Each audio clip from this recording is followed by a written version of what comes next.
Hello friends, welcome to mission competition. देखिए 23 और 24 दिसंबर exam तो एकदम फिक्स हो चुका है बिहार एसएससी सचिवालय सहायक यानी सीजीएल 3 का। तो आप लोग उम्मीद कर रहा हूँ पढ़ाई कर ही रहे होंगे। प्रैक्टिस सेट हमारा चल रहा है, बट अभी चूंकि 67वीं का रिजल्ट आया था तो थोड़ा सा उन सब चीज़ों में मैं रह गया था। अब कंटिन्यू रहेगा प्रैक्टिस सेट, मैं ऐसा पूरा कोशिश करूँगा।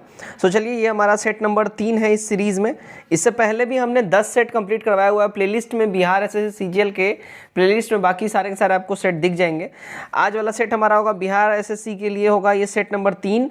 और देखिए, ये दरोगा में भी काम आएगा, ठीक है। साथ ही साथ आप लोग जो भी जीएस का क्रैश कोर्स लेना चाहते हैं, अब रिवीजन स्टार्ट हो चुका है इसमें, तो आप लोग अगर इसको लेना चाहते हैं तो आप लोग जो है 9708351194 पे जो है मैसेज आप लोग कर देंगे। आप लोगों को नंबर नीचे दिख रहा होगा पट्टी के ऊपर में, है ना। इसमें क्या क्या मिलेगा ये देख लीजिए आप लोग। सबसे पहले तो देखिए, डेली के टारगेट्स आपको दिए जाएंगे, सारे इंपॉर्टेंट पीडीएफ्स हर एक सब्जेक्ट का रहेगा, हमारे हैंड रिटन नोट्स रहेंगे और डेली करंट अफेयर्स पिक्चर्स और क्वेश्चंस के माध्यम से रहेगा। इंपॉर्टेंट पीडीएफ भी यहाँ पे करंट अफेयर्स के दिए जाएंगे। ऑनलाइन टेस्ट भी टाइम में इस पर होता रहता है, ठीक है। और बाकी नंबर दिख रहा है, उस पर व्हाट्सएप करिए और सारी डिटेल ले लीजिए। फ़ी का सबसे पहले डिटेल ले लीजिएगा, कितना फ़ी है, फिर आप लोग पेमेंट करने वाले स्क्रीनशॉट भेजिए, आपको जोड़ लिया जाएगा। चलिए, यहाँ से स्टार्ट होता है हमारा सेट नंबर 3 का, ठीक है। तो 75 क्वेश्चन हम लोग डील करेंगे, ठीक है, जीके जीएस का और साइंस का, ठीक है। चलिए, पहला सवाल है हमारा, टेफ्लॉन निम्नलिखित में से किसका बहुलक है। टेफ्लॉन जो है बहुलक है, ध्यान दीजिएगा, टेट्राफ्लोरोइथेन का, ठीक है। ये हमारा यहाँ पे एब्सोल्यूट करेक्ट हो जाएगा। क्लियर। 27 देखिए, निम्नलिखित में से किसकी मात्रा अम्ल वर्षा में सबसे अधिक होती है। सबसे अधिक जो मात्रा होती है अम्ल वर्षा में होता है H2SO4 का, जिसको हम लोग सल्फ्यूरिक एसिड भी बोलते हैं, है ना। और इसको फैक्ट्री एसिड भी बेसिकली कहा जाता है। क्लियर। चलिए भाई, आगे हम लोग बढ़ते हैं। 28, आयोडीकृत लवण में क्या रहता है। देखिएगा, इसमें रहता है पोटेशियम आयोडाइड, ठीक है। डी एब्सोल्यूट करेक्ट हो जाएगा। पोटेशियम आयोडाइड इसमें होता है और ये अलग अलग लवणों से जो है इसकी जो मात्रा सबसे सूक्ष्म होती है, सबसे छोटा में होता है ये। 29 देखते हैं, सोडा वाटर की बोतल खोलने पर निकलने वाली गैस कौन सी होती है। देखिए, कार्बन डाइऑक्साइड जब सोडा वाटर की बोतल खोली जाती है तो वो रिलीज होता है। ये हमारा करेक्ट हो जाता है, ठीक है। 30 देखिए, एक हाइड्रोकार्बन जिसमें कार्बन के 2 परमाणु द्विबंध द्वारा जुड़े हों क्या कहलाते हैं। देखिएगा, ये कहलाते हैं एल्कीन। बी एब्सोल्यूट करेक्ट हो जाएगा। 31, नीला थोथा का रासायनिक नाम क्या है। नीला थोथा का रासायनिक नाम की बात करें, देखिए कॉपर सल्फेट जो है नीला थोथा का रासायनिक नाम है। क्लियर। सी एब्सोल्यूट करेक्ट हो जाएगा। आगे हम लोग बढ़ते हैं।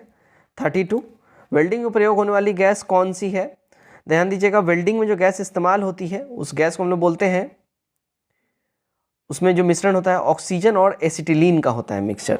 सी हमारा करेक्ट हो जाएगा, ठीक। 33 यहाँ से हमारा स्टार्ट होता है। चलिए, पेरियार अभयारण्य निम्नलिखित में से किसके लिए प्रसिद्ध है। तो पेरियार जो अभयारण्य है ये फेमस है बाघों के लिए। बी एब्सोल्यूट करेक्ट हो जाएगा। 34, वातावरण में किस गैस की कमी के कारण त्वचा के कैंसर के अवसर बढ़ जाते हैं। देखिए, जब हमारे एनवायरनमेंट में कमी होगा ओजोन लेयर का, तो आप सबने जाना होगा कि यूवी रेज आती है सन से, जो कि सीधा हम में आके जब वो हिट करने लगेगी तो स्किन कैंसर का जो है खतरा बढ़ जाता है, ठीक है। तो ओजोन परत नहीं रहेगा तो फिर ये खतरा बढ़ जाएगा। 35, निम्नलिखित से कौन नवीकरणीय ऊर्जा स्रोत सर्वाधिक संभाव्यता वाला है। सबसे ज़्यादा संभाव्यता वाला जो ऊर्जा स्रोत है वो है सोलर एनर्जी, सौर ऊर्जा। ए एब्सोल्यूट करेक्ट हो जाएगा। ध्यान दीजिएगा, नवीन और नवीकरणीय ऊर्जा मंत्रालय द्वारा उत्तर पूर्व राज्यों में एक सौर ऊर्जा संयंत्र के लिए स्थापना लागत जो है ना, टैक्स का 70% सब्सिडी प्रदान कर दिया गया। मतलब आप जितना उधर खर्चा करिएगा उसका 70% आपको रिफंड में मिल जाएगा। 36, ऊर्जा संकट से क्या मतलब है, क्या तात्पर्य है। देखिएगा, इसका मतलब है कोयला तथा पेट्रोल जैसे जीवाश्म ईंधन के समाप्त होने का खतरा मंडराने लगा है, यही है ऊर्जा संकट। 37, निम्नलिखित में से कौन सुमेलित यहाँ पे नहीं है। ओके, सिमलीपाल राष्ट्रीय उद्यान मध्य प्रदेश, यहाँ पे ये मैच्ड नहीं है, तो डी हमारा करेक्ट होगा। 38 देखिएगा, चंद्रकांता उपन्यास के राइटर कौन है। इसके लेखक हैं देवकी नंदन खत्री। ए एब्सोल्यूट करेक्ट हमारा हो जाएगा। इसके अलावा इन्होंने कागज की कोठरी, कुसुम कुमारी, वीरेंद्र वीर, भूतनाथ, ये सब भी इन्हीं का रचना है, ध्यान रखिएगा। 39 देखते हैं, विश्व पर्यटन दिवस कब मनाया जाता है? हर साल ये 27 सितंबर को मनाया जाता है। 40, यूरोपीय संसद का मुख्यालय कहाँ पे है? देखिए यूरोपीय संसद का मुख्यालय है लग्जमबर्ग में, डी एब्सोल्यूट करेक्ट हमारा हो जाएगा। 41, निम्नलिखित में से कौन यहाँ पे सही सुमेलित नहीं है? अगर हम बात करें इसका तो देखिए सावाक, इराक, ये गड़बड़ है। सावाक ईरान की गुप्तचर संस्था है, ना कि इराक का, क्लियर। और इराक की गुप्तचर संस्था को अल मुखबरात बोलते हैं, क्लियर। चलिए 42 देखते हैं, निम्नलिखित में से किस देश का राष्ट्रीय चिन्ह प्रतीक शेर है? तो राष्ट्रीय चिन्ह प्रतीक जो है इनमें से शेर जो है नीदरलैंड्स का है, सी करेक्ट हो जाएगा हमारा। भारत का राष्ट्रीय चिन्ह प्रतीक क्या है? अशोक स्तंभ है। यूएसए का क्या है? Golden rod. और यूके का गुलाब का फूल है, ठीक। 43, निम्नलिखित में से किसने सबसे पहले प्रेस सेंसरशिप लागू किया था? सबसे पहले इसको लागू किया था वेलेजली ने। कब लागू किया था? 1799 में लागू किया था, ध्यान रखिएगा। सभी समाचार पत्रों पे इसने सेंसर लगा दिया था और 1799 में इसने समाचार पत्रों का प्रत्यक्षण अधिनियम भी पारित कर समाचार पत्रों पर युद्धकालीन सेंसर भी ये उस टाइम में लगवा दिया था। यानी जब युद्ध होगा तो कोई अखबार कुछ छापेगा नहीं गवर्नमेंट के विरुद्ध, ये वाला सेंसर लगवा दिया गया था। 44, मुंगेर के बाढ़िया ताल विरोध का उद्देश्य क्या था? इसका उद्देश्य था बकासत भूमि की वापसी, मुंगेर का बाढ़िया ताल विरोध, ठीक है। 45, निम्नलिखित में से किसे भारत में फ्रांसीसी कंपनी का संस्थापक माना जाता है? तो भारत में फ्रांसीसी कंपनी के संस्थापक की बात कर ले, कौन था? देखिए कॉलबार्ट था, ठीक है। डी हमारा यहाँ पे एब्सोल्यूट करेक्ट हो जाएगा। 46, निम्नलिखित में से किस अधिवेशन में कांग्रेस ने पहली बार भारतीय रियासतों के प्रति अपनी नीति घोषित की थी? तो पहली बार इसने ये नीति घोषित करी थी नागपुर अधिवेशन में, ए हमारा यहाँ पे सही हो जाएगा। 47, ऋग्वेद की मूल लिपि किस भाषा में थी? यहाँ पे ये बोला जा रहा है, देखिएगा वो था ब्राह्मी लैंग्वेज में। ऋग्वेद की जो मूल लिपि थी ब्राह्मी लैंग्वेज में थी। ध्यान दीजिएगा ऋग्वेद में टोटल मंडलों की संख्या की बात करें तो 10 मंडल हैं, है ना, और 1028 सूत्र हैं। ऋग्वेद के जो पुरोहित होते हैं उनको होतु कहा जाता है। ये सब इंपॉर्टेंट पॉइंट्स है, ध्यान रखिएगा। 48, भगवान बुद्ध ने सबसे ज़्यादा उपदेश कहाँ दिए थे? इन्होंने सबसे ज़्यादा उपदेश देखिए श्रावस्ती के अंदर में दिए थे, डी करेक्ट हो जाएगा, जो कोसल राज की राजधानी तब हुआ करती थी। और पहला उपदेश इन्होंने कहाँ दिया था अगर ये पूछा जाए तो ध्यान रखिएगा सारनाथ में दिया था। 49, अशोक ने किस अभिलेख में दक्षिण भारतीय राज्यों का उल्लेख किया है? दक्षिण भारतीय राज्यों का अशोक ने उल्लेख किया है द्वितीय मुख्य शिलालेख के अंदर में, ए एब्सोल्यूट करेक्ट होगा। 50, खजुराहो के मंदिर किस धर्म से संबंधित है? खजुराहो के मंदिर ध्यान रखिएगा हिंदू धर्म और जैन धर्म, इन दोनों धर्मों से संबंधित है, हमारा डी यहाँ पे एब्सोल्यूट करेक्ट हो जाएगा। 51, गृह कर लगाने वाला दिल्ली का पहला सुल्तान कौन था? हाउस टैक्स बेसिकली, देखिएगा ये कर लगाने वाला पहला सुल्तान था Alauddin Khilji, B absolute correct हो जाएगा। अलाउद्दीन खिलजी के द्वारा चराई कर भी लगाया गया था और जो कि दुधारू पशुओं पर वो लगाया जाता था, ठीक है ना। 52, भारत में प्रथम मकबरा जो शुद्ध इस्लामी शैली से निर्मित हुआ था,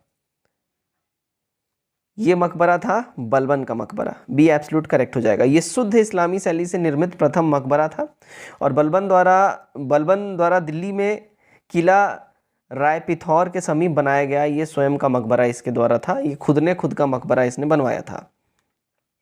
53, स्कीमो कहाँ के खानाबदोश शिकारी हैं? देखिएगा स्कीमोज का घर बोल रहे हैं हम लोग तो ये लोग रहते हैं ग्रीनलैंड में, है ना, राइट। तो सबसे बड़ा दुनिया का आइलैंड अगर हम बात करें तो ग्रीनलैंड होता है, तो ए हमारा करेक्ट हो जाएगा। 54, फ्यूजियामा ज्वालामुखी किस देश में स्थित है? देखिएगा ये ज्वालामुखी है जापान के अंदर में, डी हमारा करेक्ट हो जाएगा। ये जापान का सबसे ऊंचा ज्वालामुखी पर्वत है और इसकी ऊंचाई 3776 मीटर्स है, ठीक है। चलिए 55, भारत का सबसे प्राचीन बंदरगाह इसमें से कौन सा है? तो सबसे प्राचीन बंदरगाह भारत का जो है चेन्नई पोर्ट हो जाएगा, चेन्नई बंदरगाह। ठीक है, ध्यान रखिएगा ये कृत्रिम बंदरगाह है और ये भारत का सबसे पुराना बंदरगाह भी है। 56, भारत में ऊनी वस्त्र की पहली मिल कहाँ स्थापित किया गया था? तो ऊनी वस्त्र का पहला मिल भारत में कानपुर के अंदर में स्टैब्लिश किया गया था 1876 में। ये ईयर ध्यान रखिएगा, है ना। और इस उद्योग को वास्तविक विकास इसका कब? 1950 से स्टार्ट हुआ था, यानी आज़ादी के बाद से। क्लियर। चलिए 58 हम 57 देखते हैं। बोकारो स्टील प्लांट की स्थापना कब की गई थी? ध्यान दीजिएगा, बोकारो स्टील प्लांट की स्थापना जो है सन 1968 में ये किया गया था।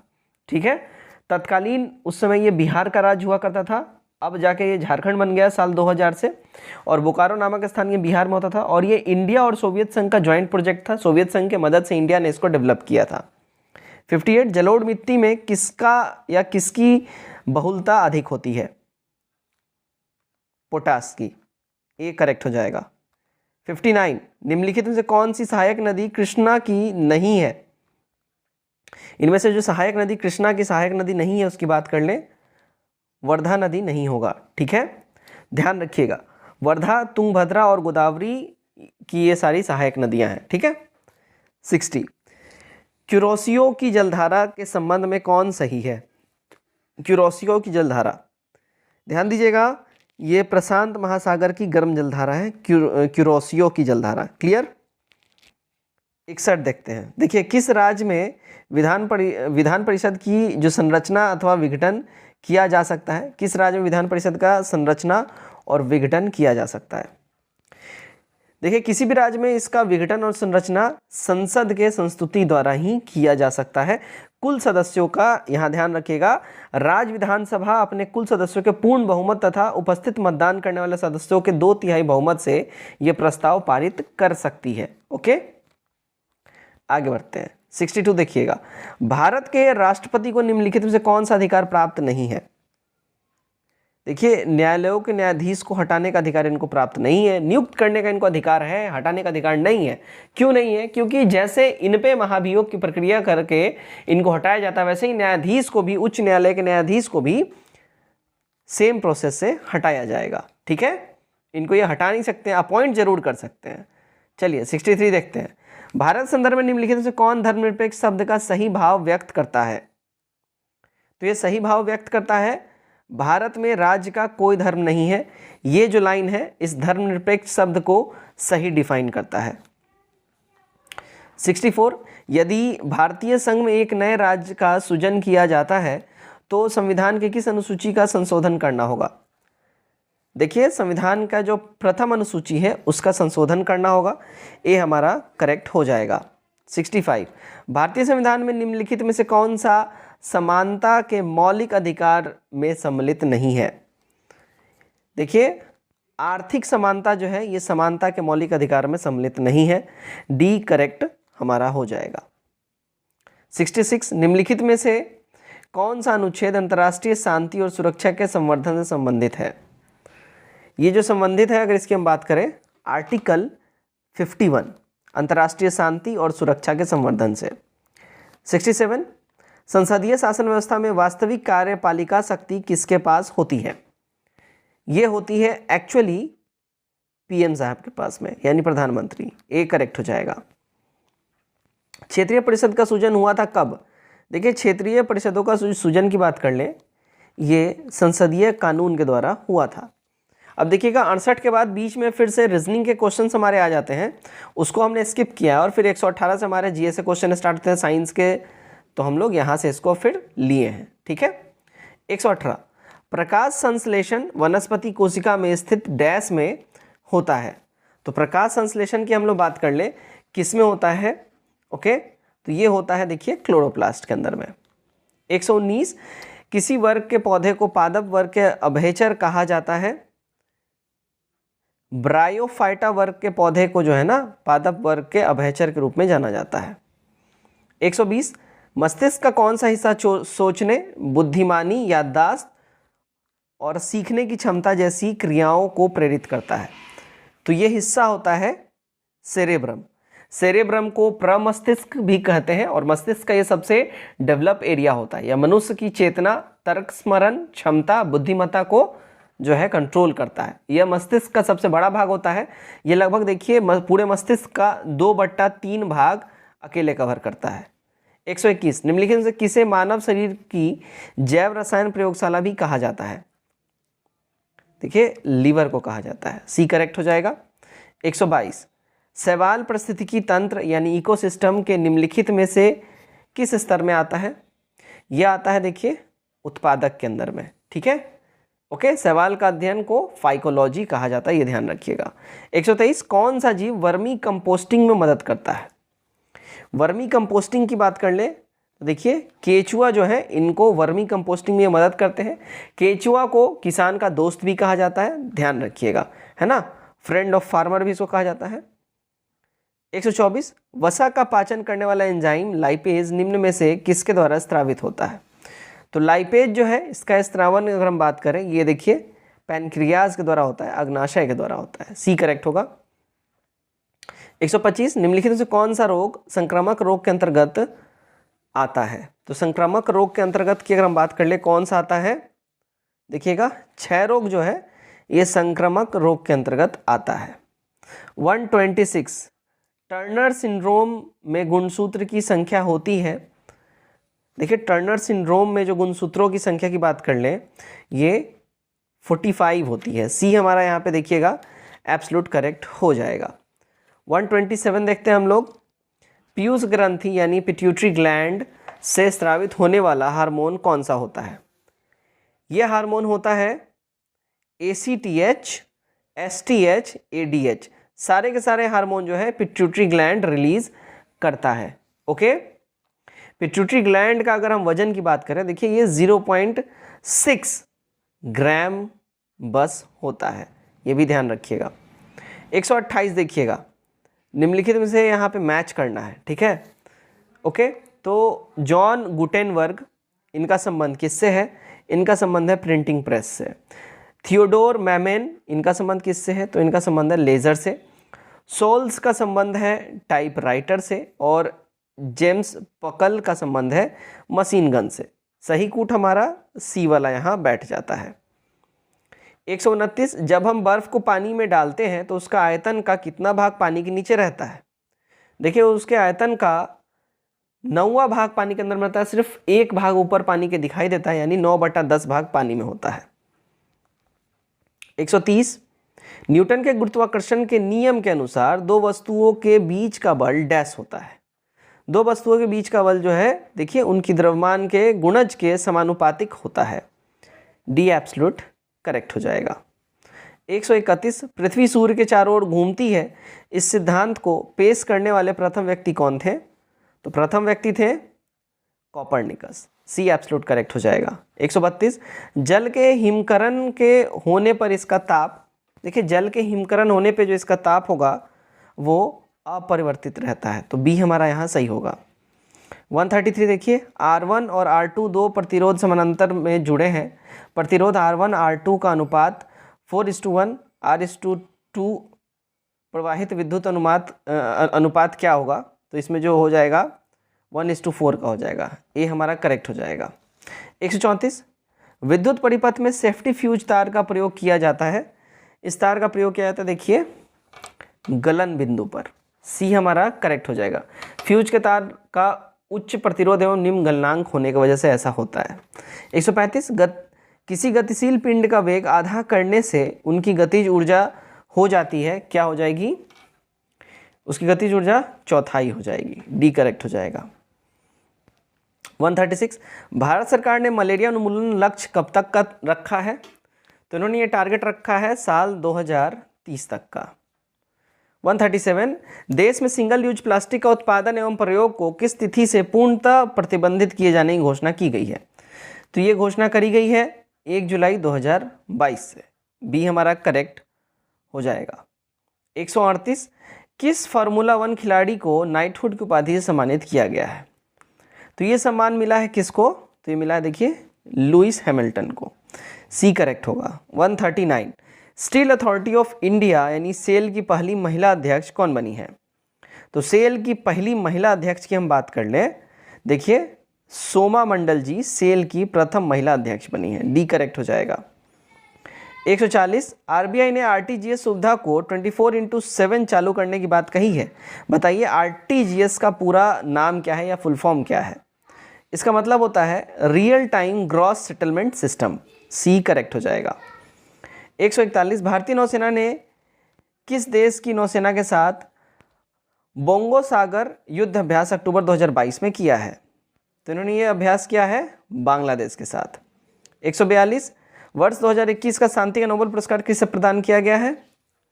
ये मिला है देखिए मारिया रेसा और दिमित्री मुराटोव को, यानी कि ए और बी दोनों ही हो जाएंगे, तो डी हमारा यहाँ पे एब्सोल्यूट करेक्ट हो जाता है।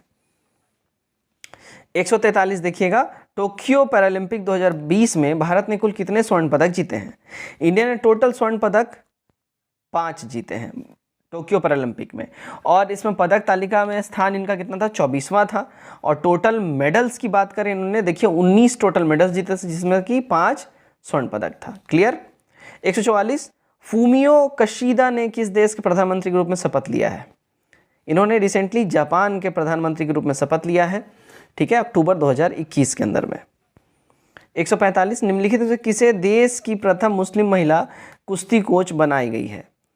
तो ये बनी है फातिमा बानो, बी करेक्ट हो जाएगा। 146 मिस यूनिवर्स 2021 का खिताब किसने जीता है?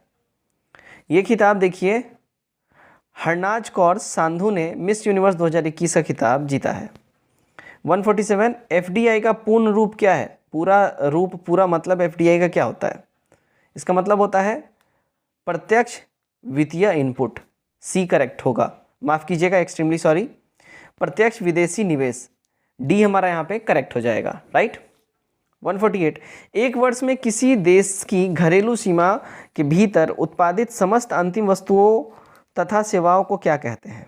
इनको हम लोग कहते हैं सकल घरेलू उत्पाद, सी एब्सोल्यूट करेक्ट होगा। 149 निम्नलिखित में से किस मुद्रा को व्यापक मुद्रा या दुर्लभ मुद्रा कहा जाता है? तो व्यापक मुद्रा या दुर्लभ मुद्रा जो है M3 मुद्राओं कहा जाता है, सी करेक्ट हो जाएगा, है ना। साख नियंत्रण में यह बहुत उपयोगी होता है क्योंकि इसका संबंध जो है बैंकों की कुछ जमा राशियों से डायरेक्ट होता है। 150 हमारा आज का आखिरी सवाल सेट 3 से, वस्तु एवं सेवा कर जीएसटी वस्तुओं और सेवाओं पर लगाया जाने वाला अप्रत्यक्ष कर का कौन सा स्लैब लागू नहीं होता है? इसमें ध्यान दीजिएगा, इसमें जो स्लैब आता है 10% जैसा कोई भी स्लैब नहीं है, 28% का स्लैब है, 5% है और 12% का स्लैब है, राइट। सो फ्रेंड्स, ये था सेट नंबर 3 जो कि बिहार सचिवालय सहायक और अपकमिंग बिहार दरोगा दोनों ही में ये काम आने वाला आपके लिए सेट मैं लेके आया था। उम्मीद करता हूँ वीडियो आप लोगों को अच्छा लगेगा। कमेंट करके जरूर बताइएगा 75 सवाल में आपने कितने सवाल सही किए हैं, एंड वीडियो अच्छा लगे वीडियो को शेयर जरूर करिएगा। Best of luck.